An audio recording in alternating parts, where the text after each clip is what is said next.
Então vamos ler as Santas Escrituras do Novo Testamento. Diz assim, Romanos capítulo 8, verso de 1 a 8.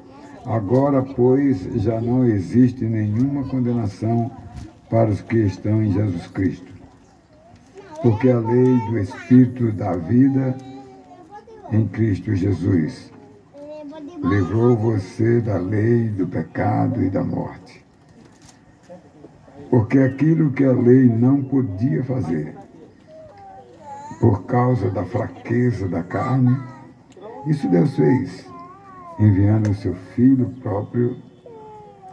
próprio Filho, em semelhança de carne pecaminosa e no que diz respeito ao pecado. E assim Deus condenou o pecado na carne, a fim de que a exigência da lei se cumprisse em nós, que não vivemos segundo a carne, mas segundo o Espírito Santo. Os que vivem segundo a carne se inclinam para as coisas da carne, mas os que vivem segundo o Espírito se inclinam para as coisas do Espírito. Pois a inclinação da carne é morte, mas a do Espírito é vida e paz. Porque a inclinação da carne é inimizade contra Deus, pois não está segundo a lei de Deus, nem mesmo pode estar.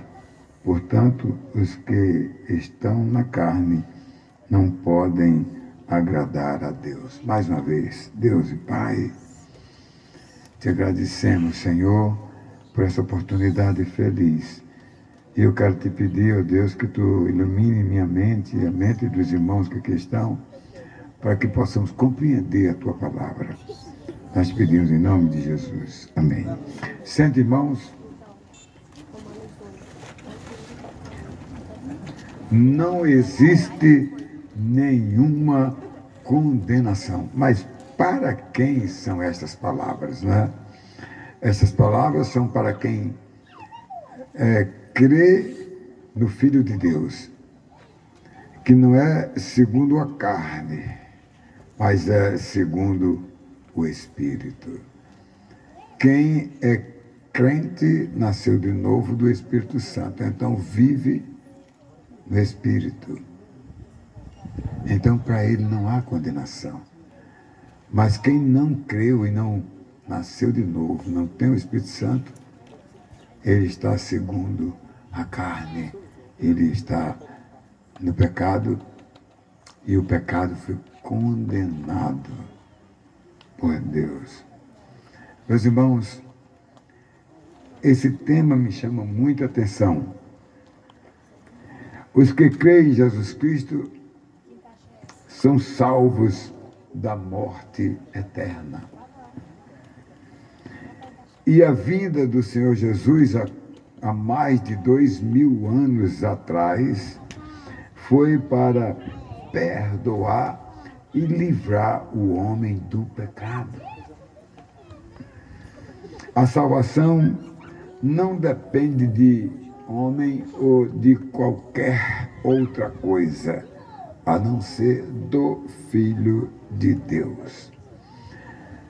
E mais, irmãos, o plano de Deus de enviar o seu Filho ao mundo, lá no livro de Gênesis 3:15, que ele diz que enviaria, não é, o descendente nascido da mulher.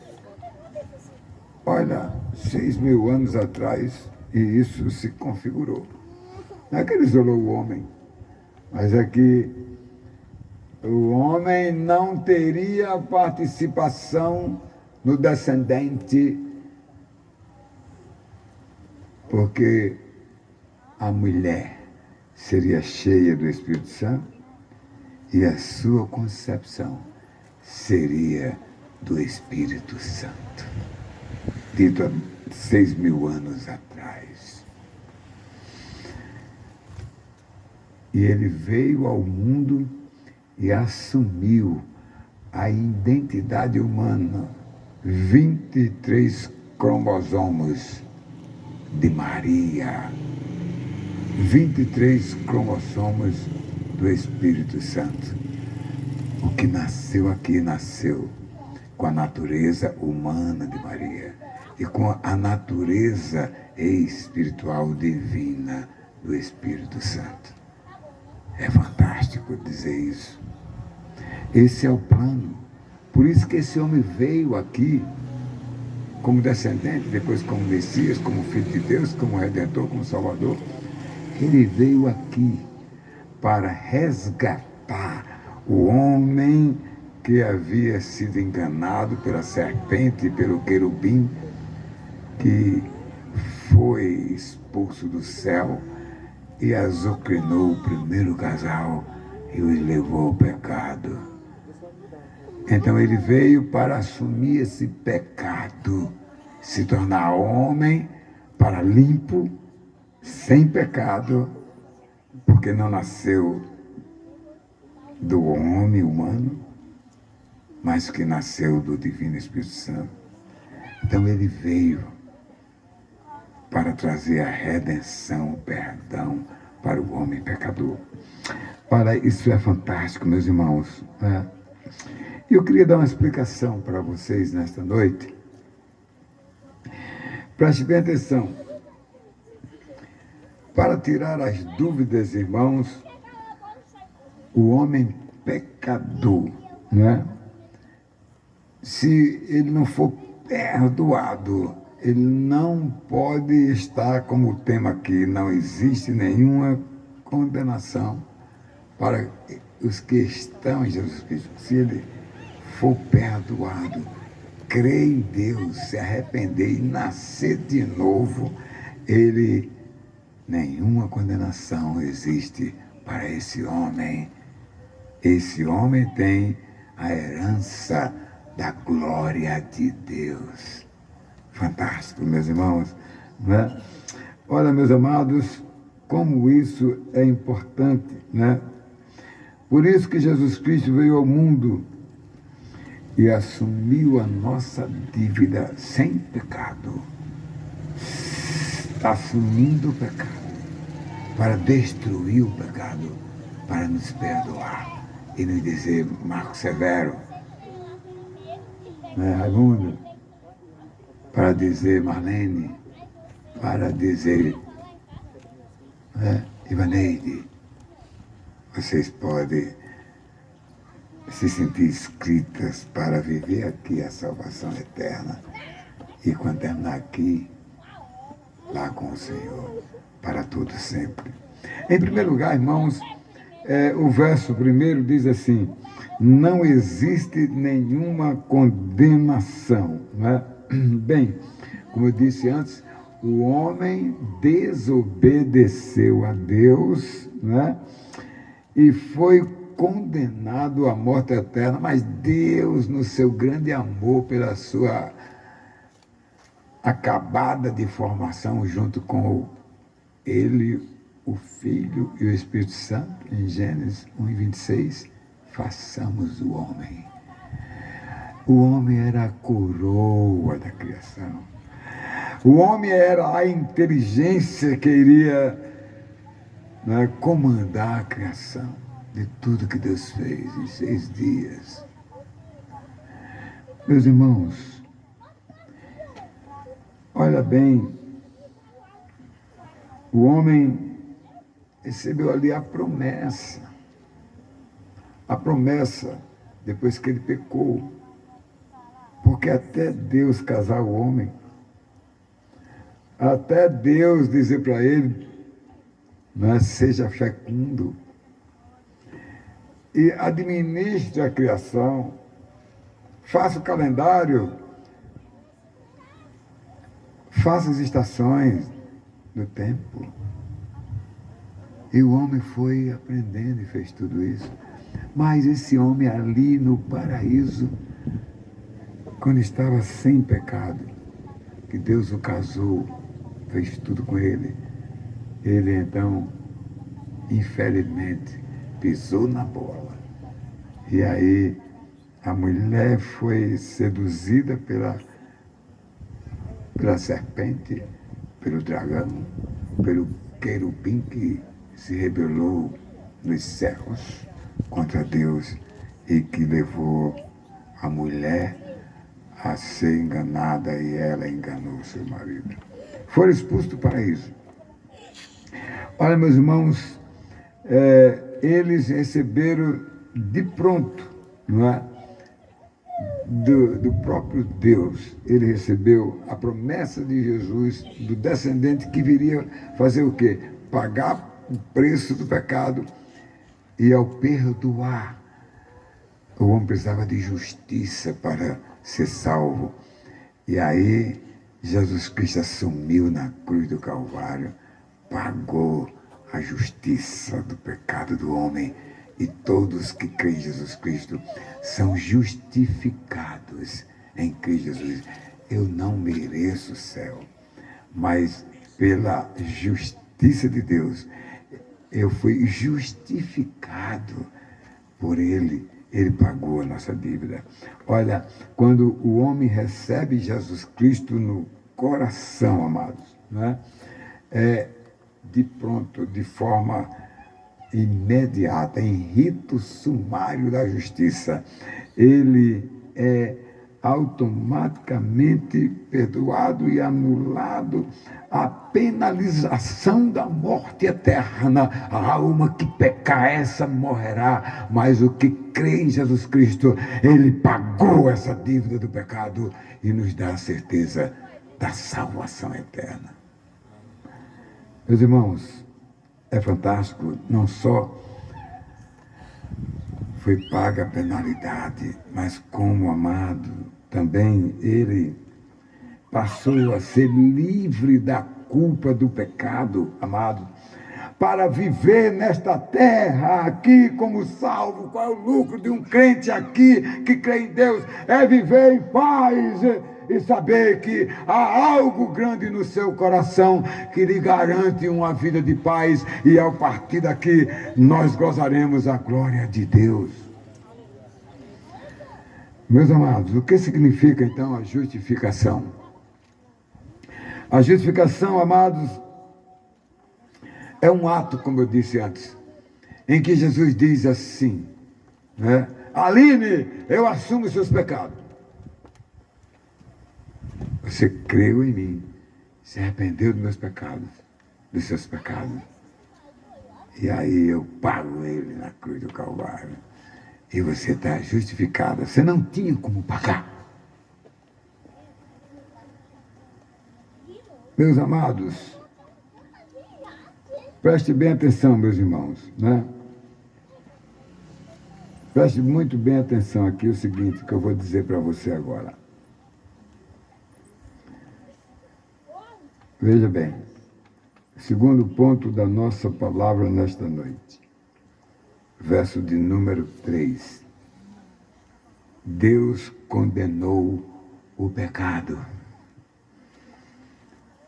Amados, a única condição do homem ser salvo aqui na terra é ter o seu pecado condenado por Deus, né?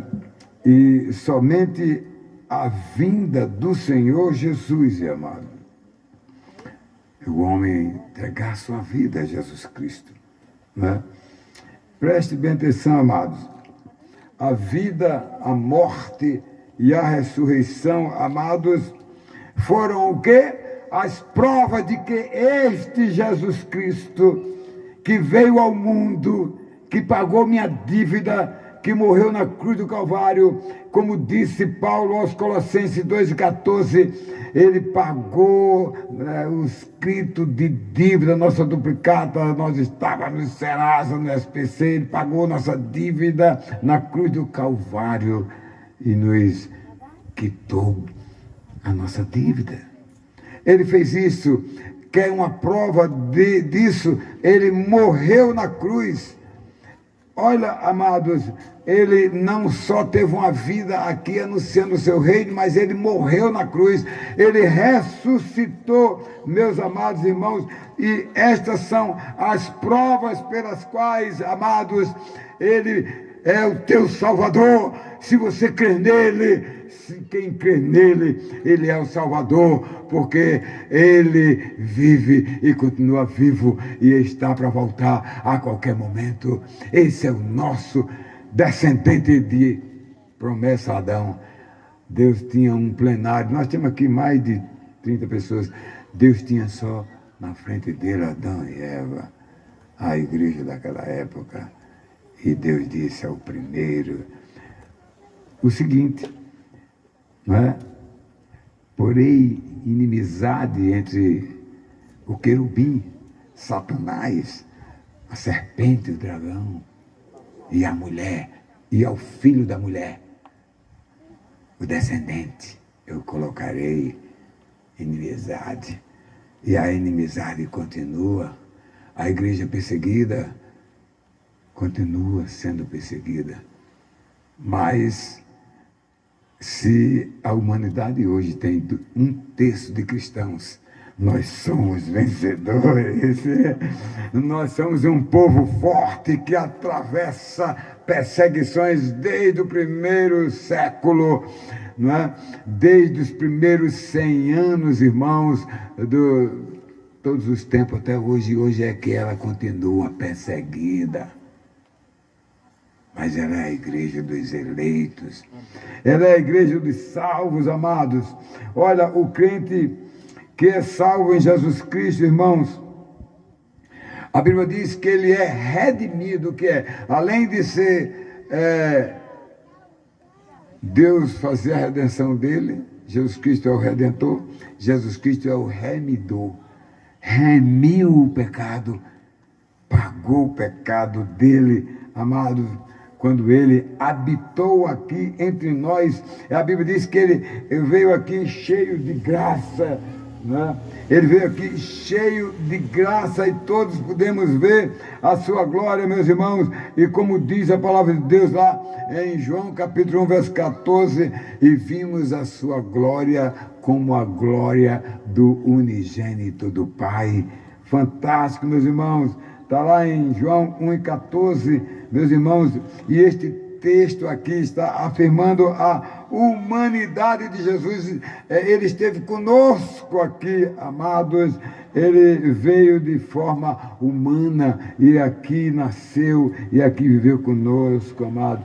E esta é a razão deste verso 3 que nós acabamos de ler, que diz assim: em semelhança da carne do pecado. Ele veio em semelhança do pecado, sem pecado. Como pode, pastor? Mas ele assumiu o pecado da igreja presbiteriana de Felipe Guerra, de Apodi, de Mossoró e do mundo. Ele assumiu o pecado. Paulo diz isso aqui, amados, olha, com um diferencial, meus irmãos, né? Muito grande. Preste bem atenção. Ele não cometeu nenhum pecado, Jesus. Viveu aqui 33 anos, ele não cometeu nenhum pecado, não é, amados? E Jesus não era como Adão, que se entregou na primeira tentação, amados, não é? E Adão, que era a semelhança, como é que Deus disse quando criou o homem? Façamos o homem macho e fêmea, e que ele seja a nossa imagem e a nossa semelhança. Isso é Bíblia, é para nós, não é história, isso é verdade. Nós vivemos isso aí, meus irmãos, né? Olha, amados, o que ele fez foi condenar o pecado, amado, sendo homem e assumindo a identidade humana, porque se nenhum homem estava habilitado para salvar o outro, porque todos estavam sujos do pecado, mas ele não tinha pecado, e ele assumiu o pecado para quitar nossa dívida, amado. Terceiro e último lugar, o verso de número 7, meus irmãos, diz assim, meus amados: a inclinação da carne. Olha, meus irmãos, uma boa análise, amados, do dia a dia, amados. Se o homem fizer essa boa análise da sua vida, né? Se ele estiver fazendo a sua vontade, inclinado para a carne, para as coisas desse mundo, amados, ele não irá bem, mas se ele estiver inclinado para Deus, inclinado para o Espírito Santo, amados, né?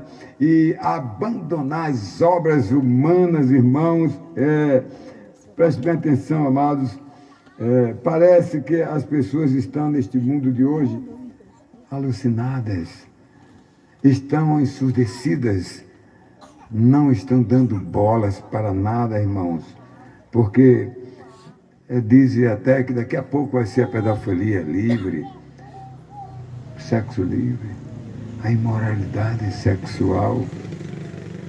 Amados, a gente tem visto isso, né? A impureza, os desejos maus, amados, a idolatria, meus irmãos, a ganância.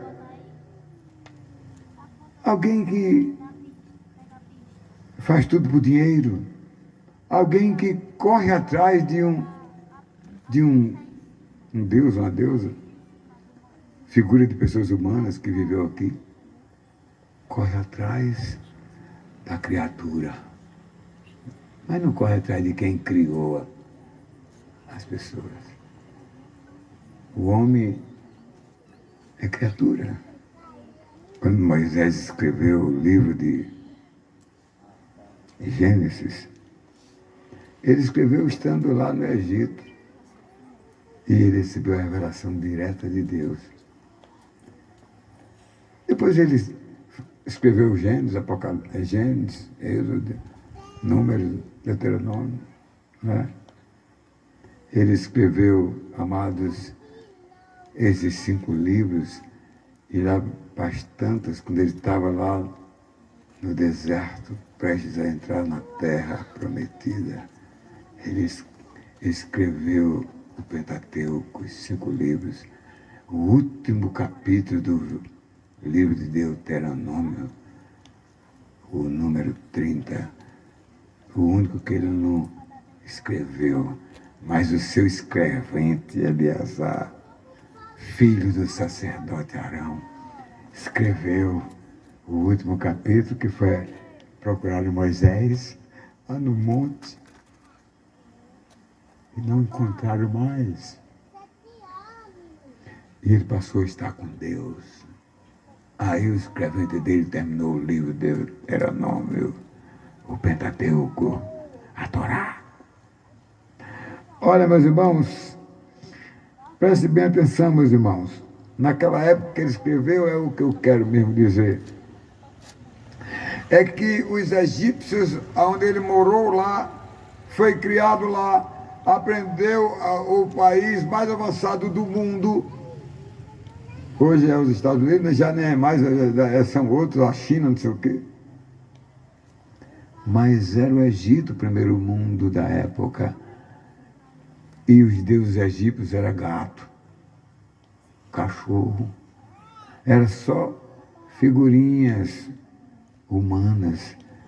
E para fazer o diabo, um monstro do mal, aqueles peixão grande que engolia, como no filme Poseidon. Preste atenção, meus irmãos. Moisés não deu bola para os deuses egípcios e contou a história verdadeira de um Deus que em 6 dias trabalhou demais, né? Olha como é que Deus trabalhou em 6 dias. Haja luz! No outro dia, né? Haja firmamento, haja luzeiros, haja água, haja os animais. No 6º dia, aí ele não foi sozinho, porque ele começou com o Espírito Santo. No verso 1 e 2, o Espírito de Deus pairava sobre tudo.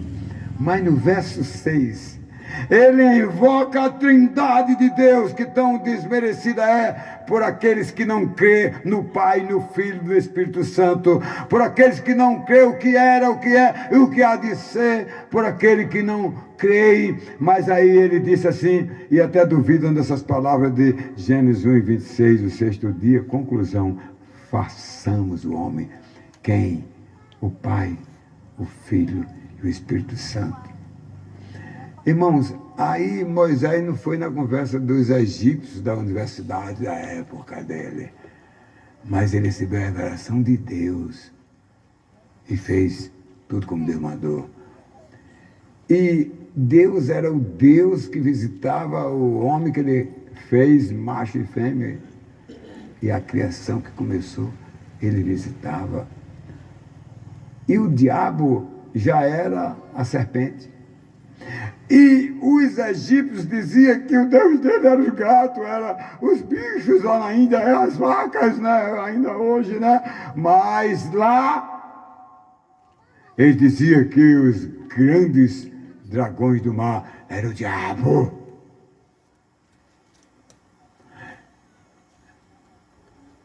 Não podemos acreditar, mesmo que fosse um dragão do mar, era o quê? Criação de quem? De Deus. Ele não mandou que fizesse as feras do mar e da terra. Meus irmãos, eu fugi aqui que me empolguei. Mas olha, meus irmãos, o conselho de Paulo aqui para abandonar essas impurezas, essas imoralidades sexuais, essa idolatria, essa ignorância que existe no mundo. É preciso se estudar a palavra de Deus. Por isso que Paulo diz lá em Colossenses 3, e verso 5, as seguintes palavras: mortificai, pois, os vossos membros que estão sobre a terra. Então todas as coisas têm que ser mortificadas, não valem, e quem vale é Deus, que era e que é hoje e que será para o futuro. Esse é o Deus da igreja. Amém. Uma igreja comprometida com a palavra de Deus. A inclinação do homem para a carne, irmãos, é o resultado da sua caída, né? De andar na carne, no pecado, de fazer a sua própria vontade, ao invés, amados, de fazer a vontade de Deus e achar que o homem tudo pode. E se tiver um trocado, aí é que ele manda ver. É, não é? Na verdade, irmãos, o homem se rebela contra Deus o tempo todo. Atende, amados, apenas a sua vontade naquilo que ele acha que é bom ou que é ruim. O homem acha que o seu destino está em suas mãos. E tem muitos que dá o destino mesmo, né? Pê, no ouvido, né? Dá logo um destino, né? Lamentavelmente, meus irmãos.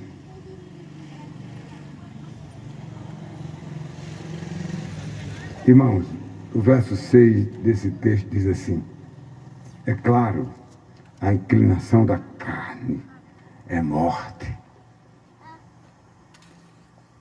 Seja ela o que for, principalmente a rebeldia contra Deus. E eu quero concluir, irmãos. Só existe uma condição para o homem afastado de Deus e condenado à morte eterna, amados. O homem que não manifesta rebeldia, que está aqui ouvindo a palavra e que dá ouvido à palavra de Deus. O homem que foi justificado por Deus através do Senhor Jesus Cristo, amado. Por isso que o salmista diz lá no Salmo de número 1, e verso 1, o que é que diz? Bem-aventurado, não é? O homem que não anda o quê? Segundo o quê? O conselho de quê? Dos ímpios, não é isso mesmo? Não é? Bem-aventurado, e nem se detém no caminho dos maus aí, deste mundo perdido, amados, né? E nem se assenta na roda dos escarnecedores. Esse é o que teme a Deus, que será salvo. Numa ilustração, amados, vou contar hoje duas para encerrar. A primeira ilustração que eu quero contar para você, irmãos, que o juízo às vezes demora, a justiça, né? Às vezes demora. Nos Estados Unidos, algum tempo atrás, num dos estados, né? Um certo indivíduo cometeu um crime muito bárbaro, né? E ele então fugiu dos ardis da lei. Passou-se 30 anos. Os cabelos dele já estavam brancos. Ele então disse assim, eu vou voltar lá para minha terra, lá ninguém mais me conhece, né? Aí tingiu os cabelos, né? E voltou. Voltou ali, amados, e deu mole para ele, alguém o conheceu e lembrou-se dele e do crime bárbaro que ele cometeu, entregou a justiça e ele foi julgado e condenado a viver o resto da sua vida na prisão. Quando Deus perdoa, Ele perdoa. E a última ilustração é muito simples. É daquela criancinha chamada Mary Moore. Chegou com a avó, meninazinha, seus 9 anos, lá para uma igreja grande que ia haver um evento, mas quando chegaram cedo, aquela ruma de gente esperando para entrar, então houve ali uma reunião para explicar como era a conferência. E aquela senhora, com a sua netinha, começou a ouvir as coisas, a netinha entrou na frente. E aí, quando abriu as portas de uma vez, aí entrou todo mundo, a avó sentiu a ausência da netinha. E aí ficou desesperada. Mandou alguém procurar nas casas, chame pelo nome de Mary Moore. E aí foi ao pastor e disse, pastor, quando começar o culto aí, quando chegar algum momento, mande, se Mary Moore estiver presente aqui, fique em pé. Aí o pastor disse, atenção, atenção, se Mary estiver aqui, pois ela está perdida, então se levante. Aí me levantou, a avó ficou mais desesperada, né? A avó ficou muito mais perturbada, né? E aí, procura, não procura, quando próximo terminar o culto, aí alguém conheceu a menina que estava no primeiro banco. E foi a menina e disse, Mary, você não ouviu quando o pastor disse, Mary está perdida, se ela estiver aqui, se levante. Ela disse, ô pastor, eu não vou me levantar porque eu não estou perdida. O crente é assim, né? O crente é assim, né? Não está perdido, né, amados? Ele está achado, ele está com Deus. Que Deus nos ajude a compreender a sua palavra, a falar para as pessoas o Evangelho, para que as pessoas creiam em Deus e aí não esteja perdida. Amém?